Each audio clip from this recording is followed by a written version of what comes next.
La bénédiction n'a pas d'adresse. Je ne sais pas là où tu te situes. Que les gens viennent pas. La bénédiction repose sur vous. Comme David pouvait nous le dire dans la vallée. Comme Jérémie pouvait nous le dire dans le trou. Comme Agar pouvait nous le dire dans le doute. Comme Isaac pouvait nous le dire dans la solitude. Comme Anne pouvait nous le dire dans les pleurs. Comme Jacob pouvait nous le dire dans la souffrance. Comme Anne pouvait nous le dire dans les pleurs.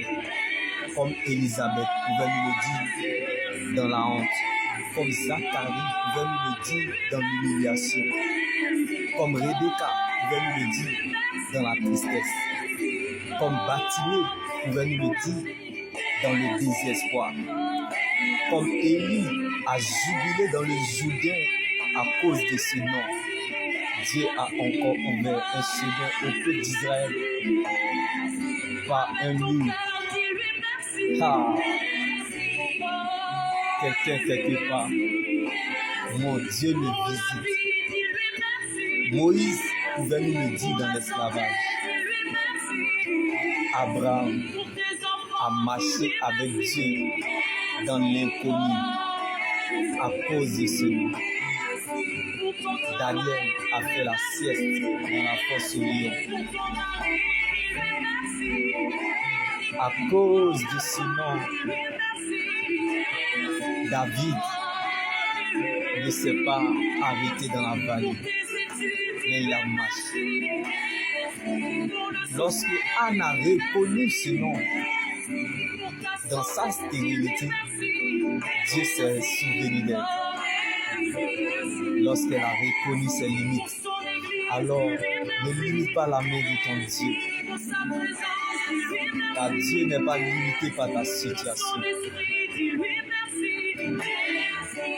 À cause de ce nom, Jésus a transformé l'eau en vin. J'entends un bruit, le bruit du changement dans la vie d'une personne. Un liquide sera solide, un poussin deviendra coq, et l'eau chaude se changera en vin dans la vie d'une personne. Dans le nom de Jésus, Dieu lavera son nom dans ta situation. Comme David dans la bataille contre Goliath, l'Éternel est devenu serveur. Dieu te servira en face de ce problème. Dieu te servira dans cette situation. Dieu te servira en toutes circonstances, en tout temps, en tout lieu et de toutes les manières. Parce que tu es le porteur de la promesse, le capital vie de Dieu qui est en toi. La vie de Dieu qui est en toi est trop important pour qu'une flèche se tue. Car la promesse de Dieu ne pourrit pas. La promesse de Dieu ne meurt pas. La promesse de Dieu n'a point de date d'expiration. La promesse de Dieu ne ment pas. Elle n'a point de date de péremption. La promesse de Dieu n'a pas d'âge, mais elle est une destinataire. La promesse de Dieu est comme un message que ton esprit a capté.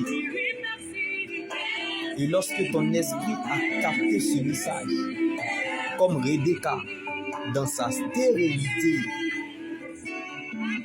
2 nations se trouvaient dans son ventre. La promesse de Dieu te parle. Champion, championne, comme Rebecca dans sa stérilité, on peut te ralentir et t'affaiblir. Mais des branches sur Rebecca. Rebecca va rester sous les branches. Mais lorsque l'heure de l'accomplissement va sonner, elle va se lever comme un automate. Elle cherche son espace d'accomplissement.